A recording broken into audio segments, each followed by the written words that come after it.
Hi there, everybody. I'm hoping that this is a private showing. I'm going to release this later because I don't want to spoil anything for anybody who has not yet watched, who is interested in watching the final tournament of the Tenacious Golf Tour season. I just wanted to put something down that would give a quick review of the Tenacious Golf Tour season and just kind of set what I'm going to do next in terms of golf, although it's not going to be right away. So if you haven't watched the final tournament, the Tenacious Championship, please, and if you're interested in watching it, go watch it, because I'm going to be talking about what happened and caveat emptor, let the buyer beware. So having said that, 3, 2, 1, here we go. So yes, Heath Summers, in winning his third tournament of the season and the biggest one of them all, is your 2018 Tenacious Golf Tour champion. He won the Tenacious Championship by a record score, 257 minus 23. That was the best on tour all season. He put together a great final round. I believe it was a 63, 7 under par. And just overall, far and away, top of the line. And so the Australian is your winner of the tour. Now I'm going to put this thing into my vise, and then I'm going to show you the final standings. So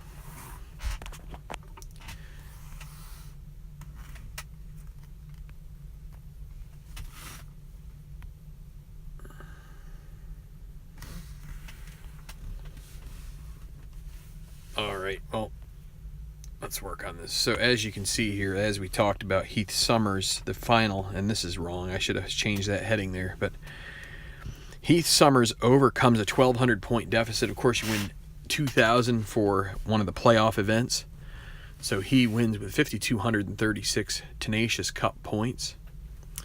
Rodell does finish second. A heartbreaking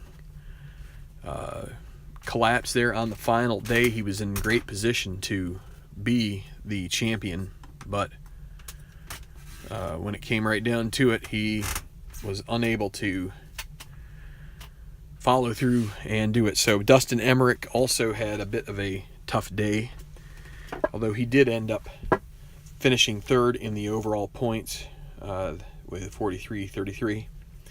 And then Danny Gallatin on the back of his Potomac Playoff Classic win, as well as a relatively high finish in that final tournament, got himself into fourth place.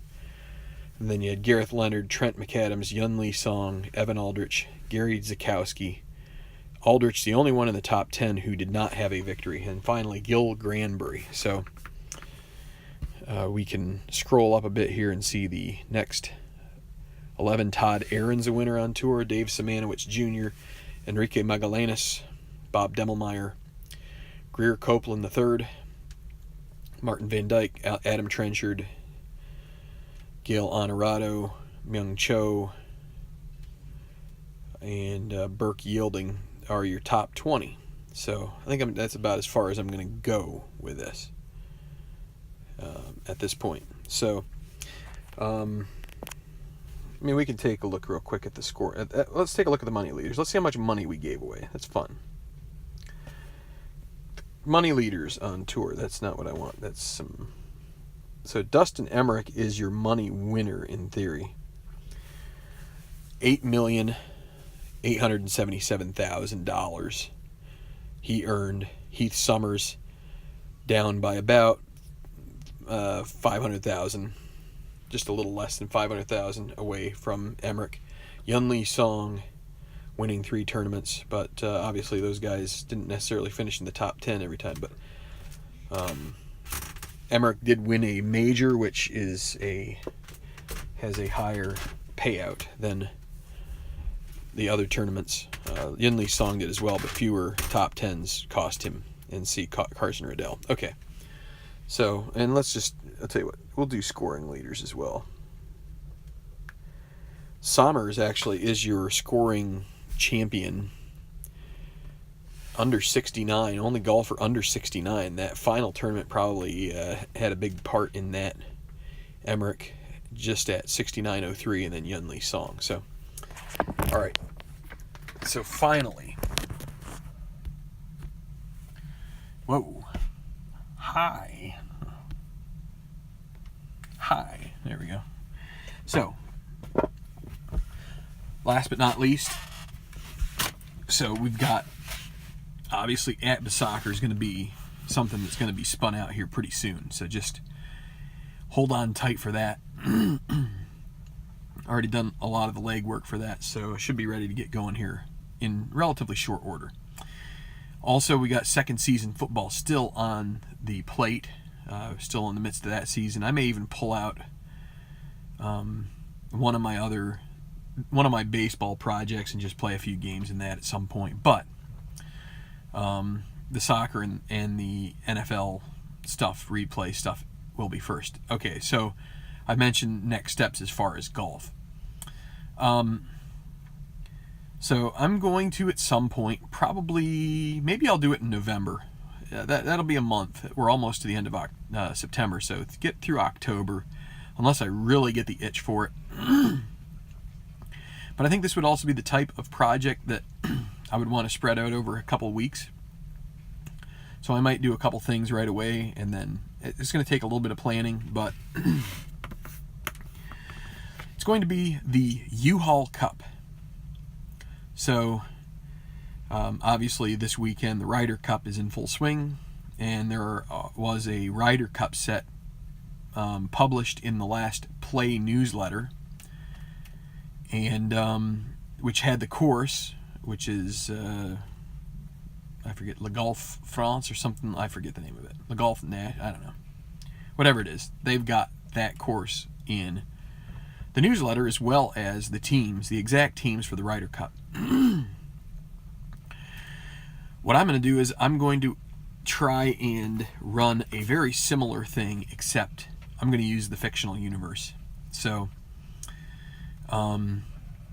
based mostly on the standings that we had from this tour season, I'm going to try and take, and I've already come up with the teams, so here we go. It's going to be the USA versus Europe. That's going to rule out guys like Heath Summers, Yun Lee Song, hold on, I got to get my points up here because that's where most of my, it's kind of where I have my mind wrapped around. Carson Riddell is Canadian, so anybody from Australia, Canada, South Africa, South America, they're out of luck because it's USA versus Europe. So unless I decide at the last minute to change my mind and make up the teams a little differently, so hey, North America versus the rest of the world, I think I'm just going to do it this way. So, US versus Europe. US team will be anchored by Danny Gallatin, who was the top American in the points at place number 4. You have Trent McAdams, who is second. Third would be Gary Zakowski. Fourth, Gil Granbury. Okay, so that's the 4. So these are 12-man teams. 8 are by points, and 4 are by just basically my pick based on how I think the guys played. So, and what's nice about this is I feel like some of the guys with lower tournament ratings, their cards probably are a bit decent because they won tournaments. So we got through Granbury. 5, Dave Simanowicz Jr. We saw him in this Tenacious Championship. He did pretty well until he hit one bump in the road. Bob Demmelmeyer will get a chance. So he was from the Slacker Tour, but played pretty well in the regular tour and was in the was actually in 14th place in the points. So we're going to take him. Greer Copeland III. He was a tournament winner, and he is 15th in the points, so he will be the 7th guy. And number 8 will be Gail Honorado, finished 18th in the points. So that's your 8 American point leaders. And then the 4 that I'm going to choose as add-ons will be Rance Aberley. He did not win a tournament, I don't believe, but he has played quite well. 6 top 10s. We have Will Janis, who did win a tournament. He was a Slacker Tour. Actually, I think he was a Slacker Tour member who qualified for an event and won and earned his tour card that way. So we're gonna lean on him a bit. Justin Wallace, who had an up and down season, only played in 17 tournaments and ended up in 37th. And finally, Nick Yarlett had made quite a few telecasts and was 22nd in the points. We're going to use him. So that's the American side. For Europe, first off will be Dustin Emmerich, the Brit.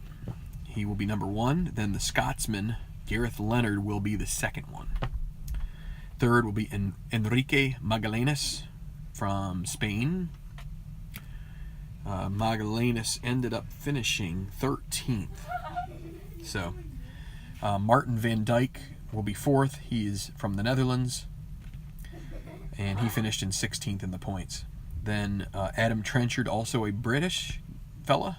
He was 5th in the points, and he won a tournament. Carlo Solari, the Italian, will be the 6th point leader. We had to go down the list a little bit for these because that's 23rd. Then Eddie Sykes is down at 36. He is English. And finally, the Spaniard Celestino Garcia will be the 8th guy. So then rounding out for the Europeans from this team will be Franz Ockel, the Danish golfer. Had some early success getting into some top 10s, but then kind of fell off towards the end.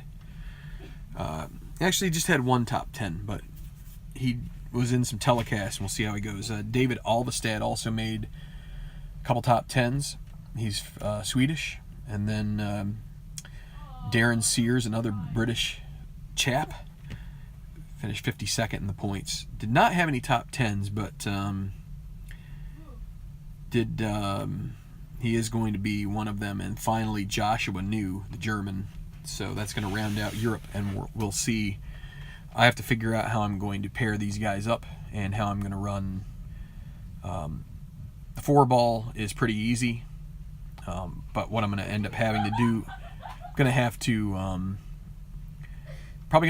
what I'll probably do is play 18 holes at a time, so matches, and just kind of like what you would do with a baseball game, not try and stack them up or anything, just. Except maybe the last day what we could do is come up with an 8, with a 12 man. Well, actually we got 12 in here anyway. That's those are 6 matches? No, 12 matches. That doesn't make sense.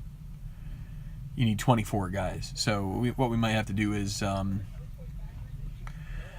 either come up with a new one or break them up into 2 different sheets and maybe play one time and one the other, but we'll see. That's early in the process of formulating that. So anyway, I just wanted to verify that it's Heath Summers winner, and I'm going to sign off now. So thanks a lot, everybody who supported this tour, and get ready for some soccer and some football and maybe a little more golf down the road. Thanks a lot, everybody, and see you later.